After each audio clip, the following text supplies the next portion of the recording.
No, it's not working. Why has Zed got... I don't know. Can you see us? Tell us what's happening, Renata. Okay. It's going. It's working. It's okay. We can survive one more day. Now, don't go anywhere because the tradition is to tell spooky ghost stories on Christmas Eve. You are getting yours right now. Don't go anywhere.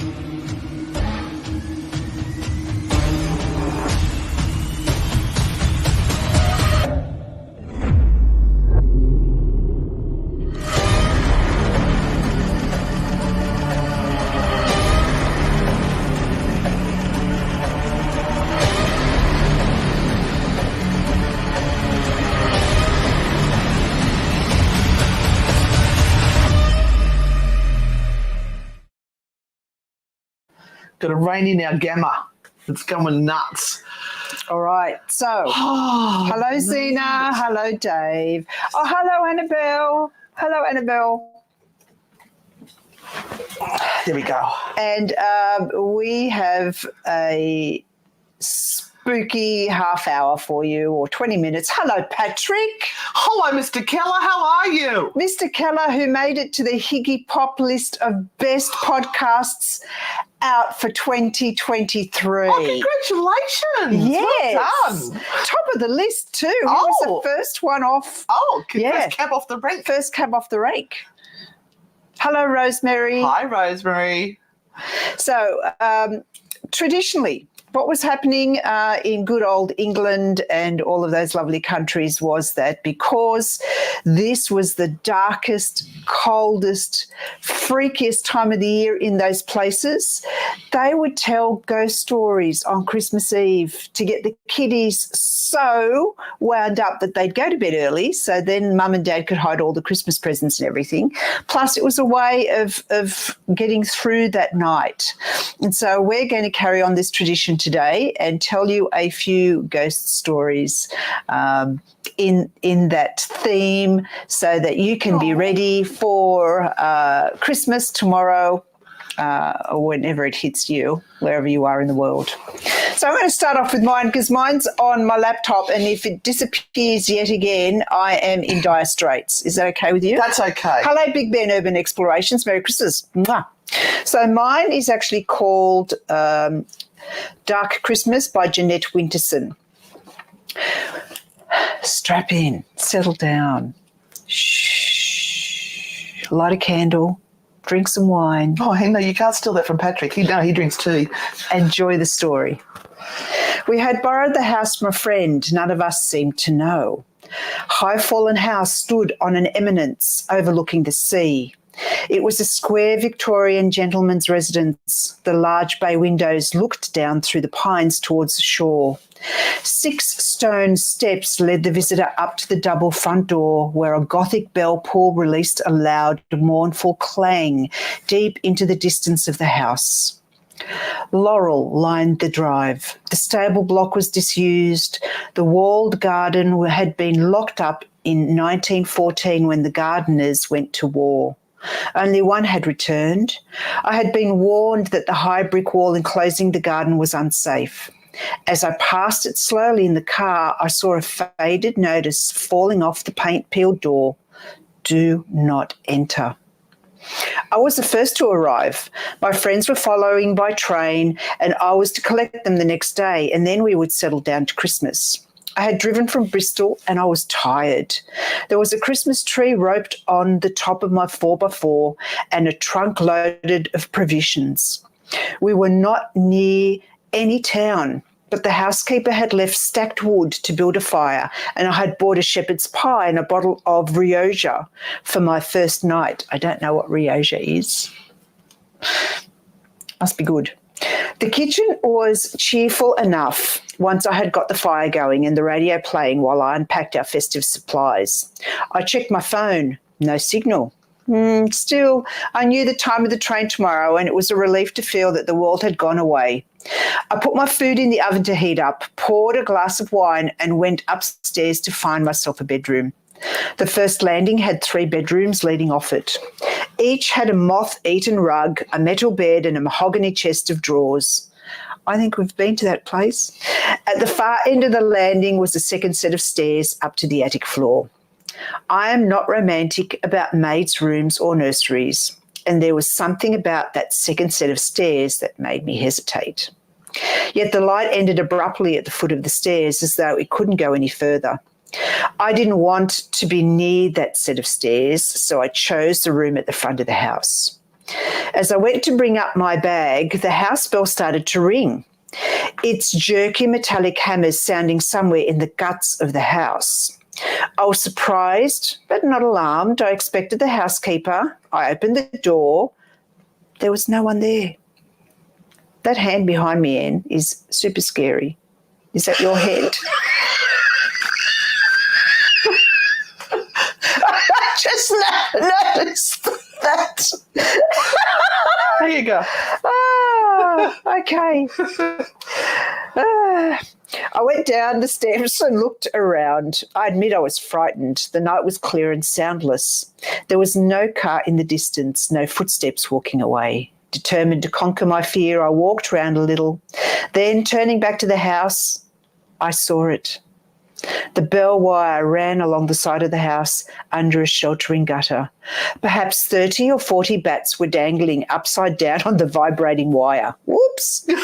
The same name swooped on my knee. The same name swooped and served. The same number swooped and served in a dark mass. Obviously, their movement on the wire had set off the bell. I like bats. Clever bats. Good. Now supper. I ate, I drank, I wondered why love is so hard and life is so short. I went to bed. The room was warmer now and I was ready to sleep. The sound of the sea ebbed into the flow of my dreams. I woke up from a dead sleep in a dead darkness to hear. What? What can I hear? It sounded like a ball bearing on a marble, rolling on the bare floor above my head. It rolled hard, then hit the wall. Your mic is now on your jewellery. Thank you, Patrick. Then it rolled again in the other direction. This might not have mattered except that the other direction was upwards. Things can come loose and roll downwards, but they cannot come loose and roll up unless someone...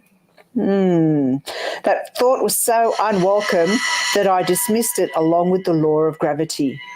Whatever was rolling over my head must be a natural dislodging.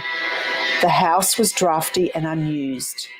The attics were under the eaves where any kind of weather might get in. Weather or an animal. Remember the bats? I pulled the covers up to my eyebrows and pretended not to sleep and not to listen. There it was again, hard, on hit, on pause, on roll. I waited for sleep, waited for daylight. We were lucky, even the worst of us, because daylight comes. It was a brooding day, that 21st of December, the shortest day of the year. Coffee, coat on, car keys. Shouldn't I just check the attic? The second set of stairs was narrow, a servant's staircase. It led to a lathe and a plaster corridor, barely a shoulder width wide. I started coughing. Breathing was difficult. Damp had dropped the plaster in thick, crumbling heaps on the floorboards. As below, there were 3 doors. 2 were closed. The door to the room above my room was ajar. I made myself go forward. The room was under the eaves, as I had guessed. The floor was rough. There was no bed, only a washstand and a clothes rail. What surprised me was the nativity scene in the corner. Standing about 2 feet tall, it was more like a doll's house than a Christmas decoration. Inside the open-fronted stable stood the animals, the shepherds, the crib, Joseph. Above the roof on a bit of wire was a battered star. It was old, handmade in a workmanlike but not craftsmanlike sort of way. The painted wood now rubbed and faded like pigments of time. I thought I would carry it downstairs and put it by our Christmas tree. It must have been made for the children that were children here. I stuffed my pockets with the figures and animals and left quickly, leaving the door open. I had to set off for the station. Steph and Susie would help me with the rest of it later. That's annoying, Anne. Give me some background music. I can't concentrate. Sorry, you'll have to do without this tricky. Princess Renata said, old Queen Renata says no. Oh, shut up, old Queen. Oh, all right. Okay. As soon as I was out of the house, my lungs felt clear again. It must be the plaster dust. The drive to the station was along the coast road. Lonely and unyielding, the road turned in a series of blind bends and tight corners. I met no one, and I saw no one. Gulls circled over the sea. The station itself was a simple shelter on a long single track. There were no information boards. I checked my phone, no signal. At last, a train appeared distantly down the track. I was excited. Memories of visiting my father as a child when he was stationed at his RAF base give me a rush of pleasure whenever I travel by train to come to meet one. The train slowed and halted. The guard stood down for a moment. I watched the doors. It wasn't a big train, the branch line train, but none of the doors opened. I waved at the guard who came over. I am meeting my friends. He shook his head. Train's empty. Next stop is the end of the line. I was confused. Had they got off at an earlier stop? I described them. The guard shook his head again. I noticed strangers. They would have boarded at Carlisle. Asked me to get off. Always do. Is there another train before tomorrow? One a day, and that's your lot, and more than anybody needs in a place like this. Where are you staying?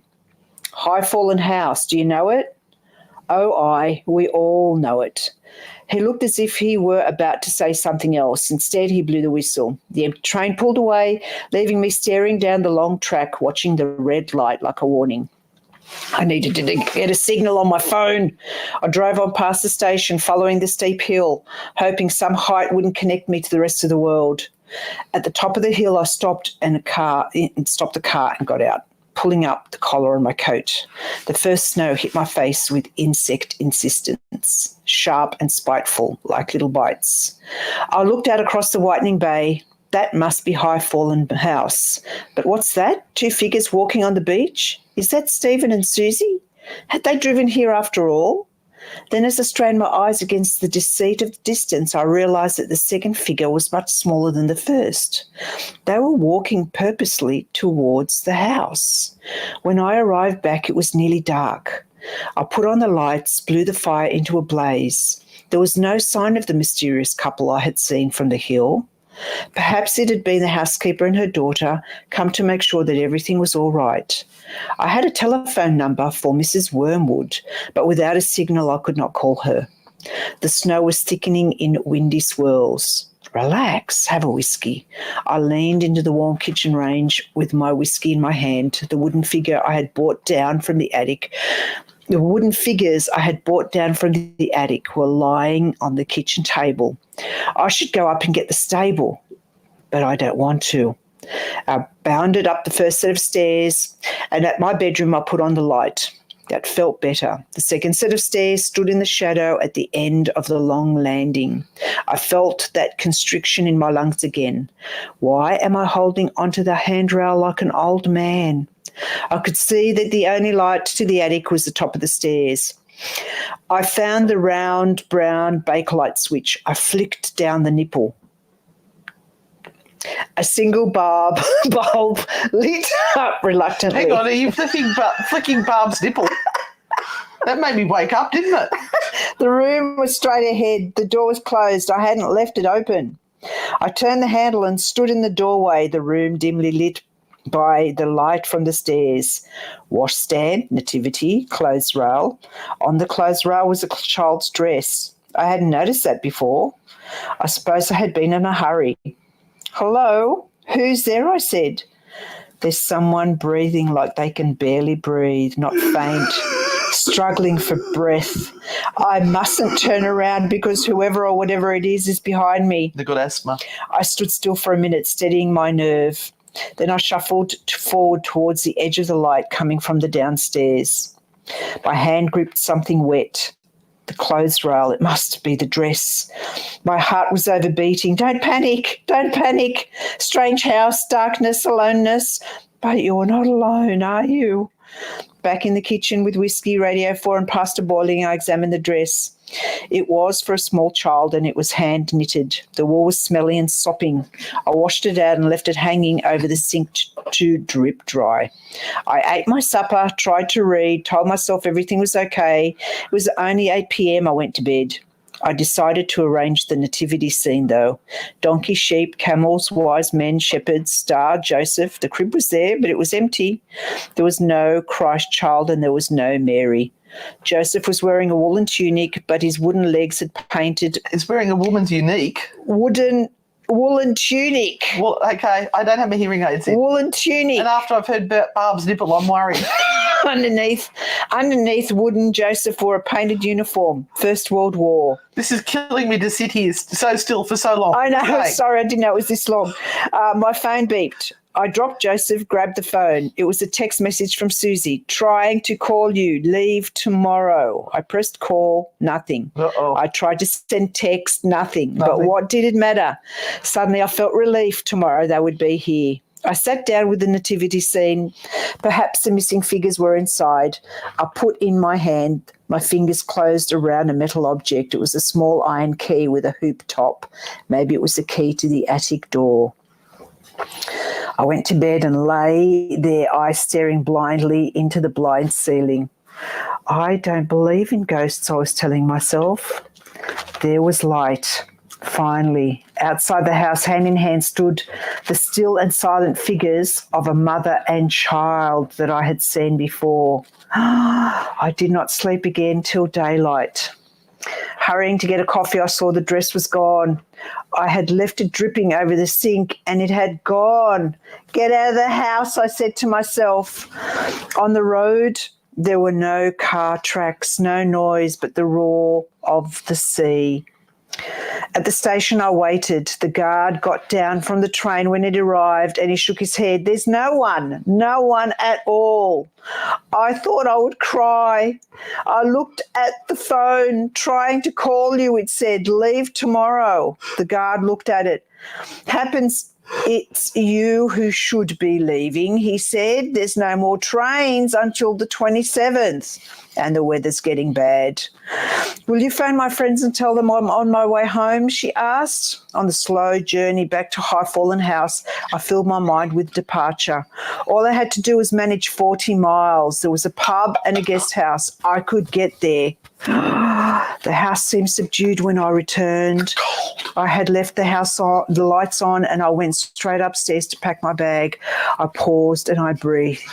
There was a light in the attic. My bag was packed. It was only 5 o'clock. I needed to get out. I got in the car and turned the key. The radio came on. For a second it died and the ignition clicked and clicked. I knew the battery was flat. Oh, my God. I couldn't sleep in the house. I had to sleep in the car all night. That's all I had to do. I don't want to die, I said.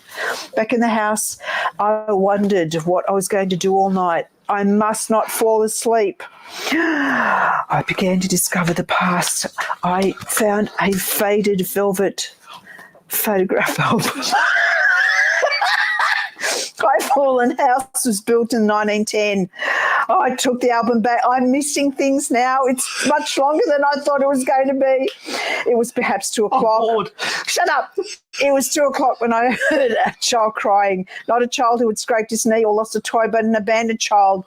The sound was not above me. It was above me. I knew where it was coming from. It was coming from the attic. Twice I got up and went to the door. Twice I sat down again. The crying stopped. Silence, a dreadful silence. I raised my head. Footsteps were coming from the door. Not one foot in front of the other, but one foot dragging slightly. At the bottom of the stairs, the footsteps paused. The footsteps came towards the kitchen door. Whatever was out there was standing 12 feet away. I stood behind the table and picked up a knife. The door swung open with violent force that rammed the brass doorknob into the plaster. I saw the front door itself was wide open. Holding the knife, I went forward to the hall to shut the door. Oops. Flicker, buzz, darkness, the house lights were out. No wind, no cry, silence again. Glass hit in the snow-lit hall. At the drive, I turned left and I saw them.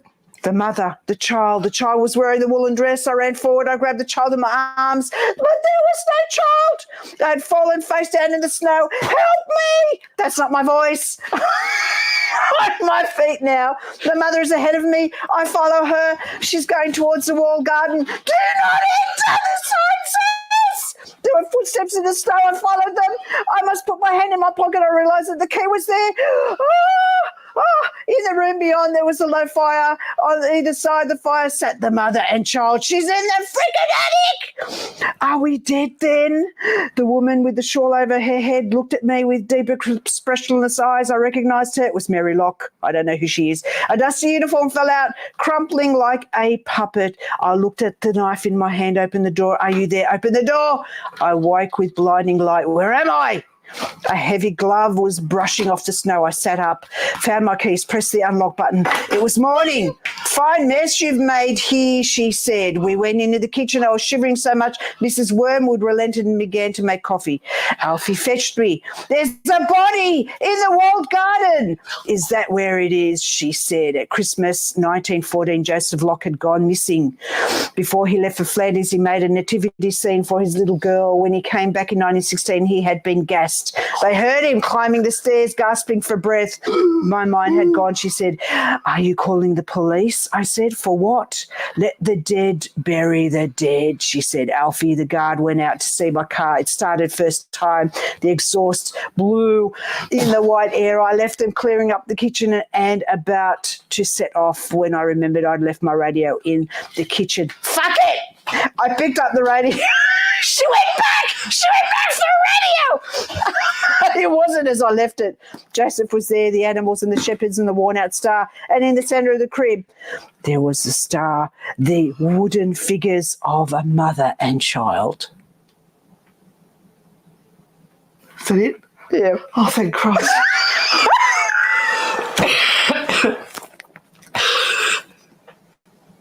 Well, that's the hour done.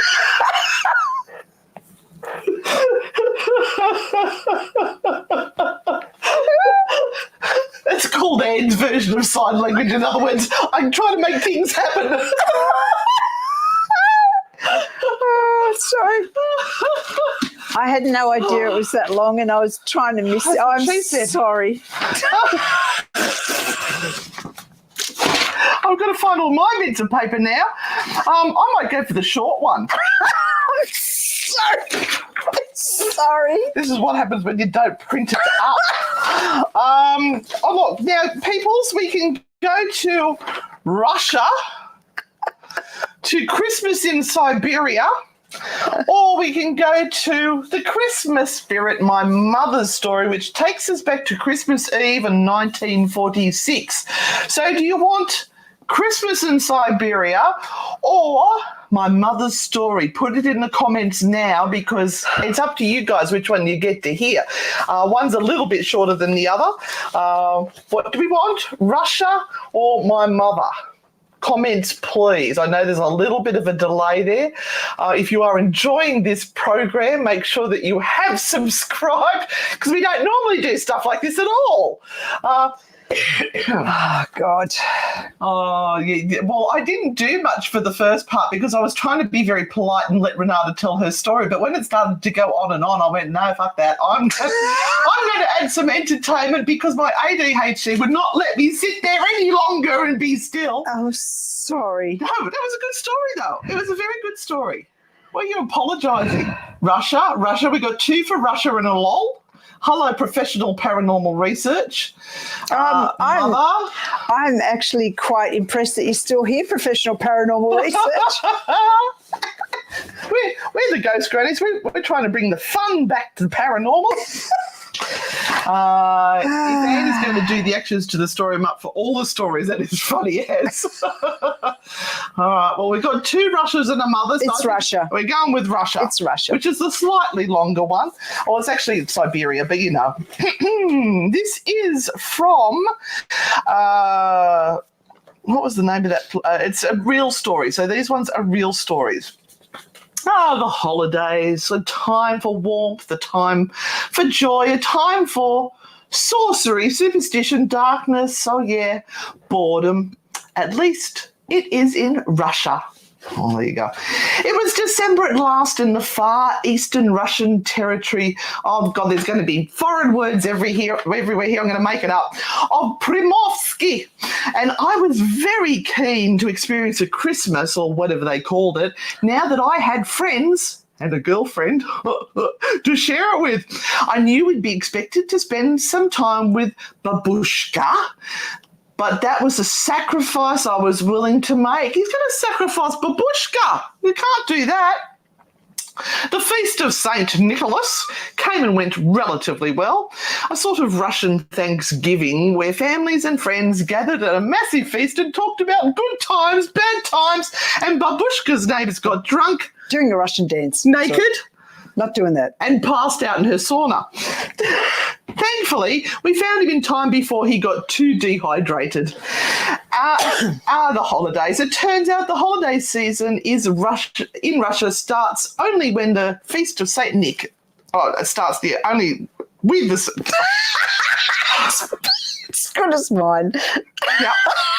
Then there's New Christmas, Novoye Rozodosto, where Catholics and some other Western religions celebrate on December 25th. Some other Western religions. Then there's New Year's, which during the Soviet Union was the biggest winter celebration of the year. Since Christmas was banned as a religious holiday, because religion was illegal, the Russians celebrated exactly as they would have on Christmas, but on January 1st instead.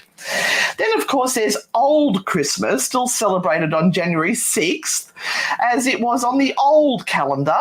All these dates confuse me. Did we get gifts on all 3 days? Could I get gifts on all 3 days, even if no one else did? These were the critical questions which must be answered. The Christmas holiday breaks are so long and so many people are off work during the entire period on paid vacations. Many Russians get bored about halfway through and they drink vodka. No. And long before returning to work, really long before it, I also discovered that Christmas time or New Year's time was a traditionally superstitious period on the calendar. Party games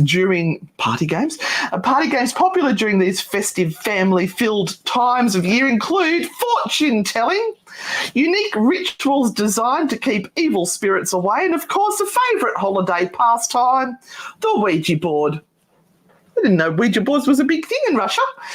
Me neither. Don't worry. This won't be another Ouija board story. Damn it, I like the Ouija board stories. So every December to January, tens of thousands of Russians do partake. Babushka even had one at her house, a traditionally round one that looked very old and had seen many seances over the years. It was around this time, festive time of the year, that I had my own Christmas horror. Although Ludya and I were swamped trying to move into our new apartment building, we spent as much time with Babushka as we could. Pretty much every weekend we spent up at her dasha. Don't know what that is, but it sounds quite strange. Going over the different holidays and how we'd arrange and schedule each one. In Babushka's household, they traditionally gave gifts in January, as they were an old and established Russian Orthodox family.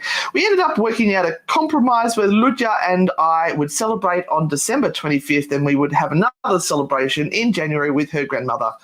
Around January 2nd, we gathered our gifts and hired a taxi to take us out to the village. There was so much to transport. The train really wasn't realistic, unlike your story.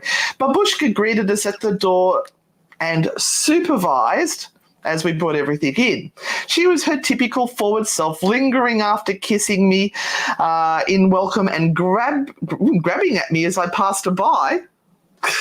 Don't they normally do this? she'd make comments like, "Oh, silny," "Oh, how strong," and I'd respond to her, "Tepke," slang for tart or slut or something like that. She'd laugh and her beady little eyes would twinkle. She loved every moment of it. When we were done, I set myself up on one of the downstairs bedrooms. I've always been terrible at wrapping gifts. They end up looking like I had used my feet with tape everywhere and seams exposed, revealing the items within. Dreading the prospect, I waited until the last minute and now had to finish wrapping everything for Babushka and Ludja's other family. After a few minutes of focused failure, I heard a knock at the door. Ludja and her grandmother were going into the village centre to pick up dinner. I let her know what I wanted, and shortly after, I heard the front door to the dasha close. It didn't sink in at first, but this was the only time I'd been alone in Babushka's, I'm used to Babsha, which is the Polish grandma, Babushka's house. I stayed there many, many times over the last couple of months, but there's always been at least one other person there with me. I worked steadily for 15 or so minutes before I was disturbed again by a tapping sound. Tap, tap, tap. It's light.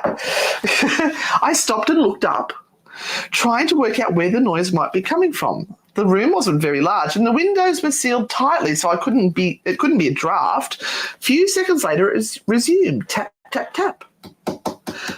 I said tap, tap, tap. It's 3. Oh, fuck off. Merry Christmas to you too. I stood and walked over to the large picture window across the room from me and slid back the curtains. The windows were mostly iced over, this Siberia, but there didn't appear to be any movement. Testing the latches on each of the 3 windows, I verified they were securely latched. I had just slid the curtains back into their original position when I heard the tapping again. Tap, tap, tap. Good. Well done. Yeah. The sounds definitely seemed as though they were coming from somewhere behind me. The door, perhaps. I exited the small bedroom and looked down the hallway, and at first I assumed it was Babushka playing a trick on me. Tap, tap, tap.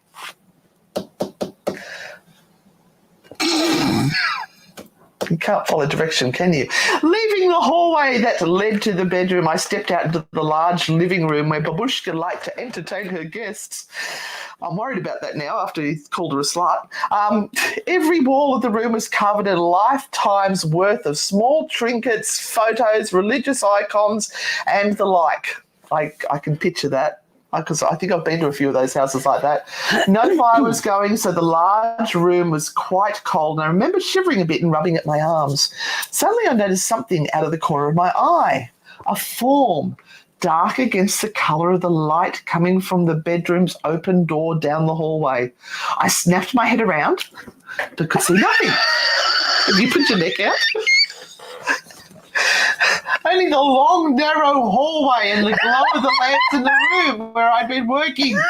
The house was pretty disturbing all alone. So many odd angles and objects covering every surface. The shadows played strange tricks, moving while you were looking away and snapping to perfect stillness when I returned my attention to them. I walked in a circle around the living room, turning on the lamps as I went. Even with all of them lit, the room only had a slight glow to it, not even enough to read. Babushka liked things dark. Tap, tap, tap. The sound had returned. I made my way out of the living room towards the house's front door. The door was not locked, as is typical out in these villages, and I could make out the halo of a street lamp through the iced-over glass in the centre of the door. Turning the knob very slowly, I pulled it open in an instant, expecting to catch some neighbour's kid playing a trick. The outer world was entirely still. Light snow was falling, soft and dry as talcum powder drifting down from inky black skies. No moon or stars, only the snow and the amber glow of the village's sodium street lights, reflecting off the powder, giving everything a sharp golden aura. The only footsteps in the snow belonged to Ludya and her grandmother, moving from the front steps and down the street towards the centre of town. Even those footprints were quickly filling up, being erased by the night's winter storm. I searched around the perimeter of the house. No other footprints were visible. There were no birds, no animals around that I could see, only perfect stillness. My limbs were getting quite numb by the time I made it back to the front door of the house. I hadn't put on a jacket or anything prior to going out, and I was now feeling the results. Stepping back into the entry hall, I closed the door behind me and took a few steps towards the living room. From the position in this house, I could tell the tapping sounds were not tapping at all. They were the sounds of footsteps. It sounded as though they were coming from the room directly above the front entry hallway. The steps started and stopped, like someone was pacing, or possibly swaying, dancing to a rhythm. I moved very quietly back to the first floor bedroom and collected my cell phone as quietly as I could. If there was an intruder in the house, I wasn't going to let them know I was there. Taking each step very cautiously, I made my way up to the second floor and down the hall towards Babushka's bedroom, the room directly over the front entry. Her door was wide open and her curtains were all pulled back, allowing plenty of light from the street to enter the room. The first thing I noticed was a moving shadow. Crossing back and forth in front of the wall across from the doorway, back and forth in a slow, steady rhythm. It flowed over the surface of the wall directly across from me. Taking a few more cautious steps, I lifted my phone and tapped 102, which was the police emergency number, into the touch surface, ready to call if necessary. Moving closer to the doorway of her room, I changed my position so I could see further around the corner. The source of the shadow was coming from some kind of blanket or a shawl or something that was hanging over the arm of a chair, swaying back and forth as if a steady wind was blowing it. But all the windows were sealed. That was enough for me. I turned immediately, rushed down the stairs and out the front door, following what was left of the footsteps to meet up with Ludya and her grandmother. When I explained what had happened, she sighed, rolled her eyes and scoffed. Now you'll have to say that for me. Ja ze skalas, hitodom prezledviute. I told you this house was haunted. The end. We ain't doing any more. That's it. It's done. We have completed our 24 days of December live every day. Hope you've enjoyed the variety. We thank you very much for coming on to watch. I hope you have all subscribed. When you come out of this live feed, go back in, give it a thumbs up and write a comment after the live, and that lets YouTube know that people are interested in what we're doing. Hi, Jodie Music from Wyoming. We've got quite a few Americans on with us, I think, which is awesome.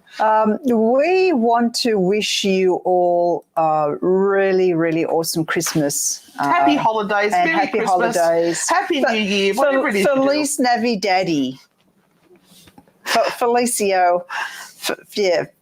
No. I didn't say the other. No. I didn't say. Going to get demonetized. I didn't say the other word. I didn't nearly, but I didn't. But yes, we wish you a wonderful season's greetings, and we're tired. We're going to take a break for a week, although we'll probably be back on again, knowing us. Thank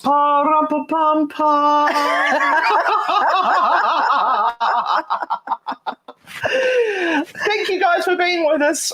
Thank you to our Patreon supporters. Thank you to our coffee supporters. And thank you to everyone that's been on. Everyone that's been on over the last 21 days. That have been here regularly every bloody time. Yeah, Thank you I know. so much. Xena and Virginia, Fairy Dragon, Sir Stash, Big Ben, you've been on regularly as well. Patrick, you've been on a few times. Joe, you've been on quite a few times. Rosemary, welcome. And all those people. Dave Mann as well. You guys are just, if I've left you out, please forgive me.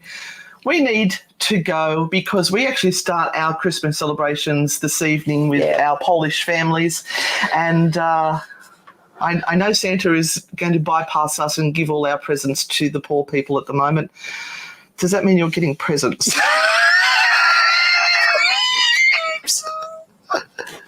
I hope so. I just gave you a tart. A tart from the tart. I gave you a tart. Oh, dear. Oh, I love you all. See you on the dark side. See you on the dark side. Frightfully good. Yeah, don't be a dickhead. And look, leave all the dickheads behind this Christmas. They're not worth your time and effort. Yeah. All right, love you all. Bye. Bye.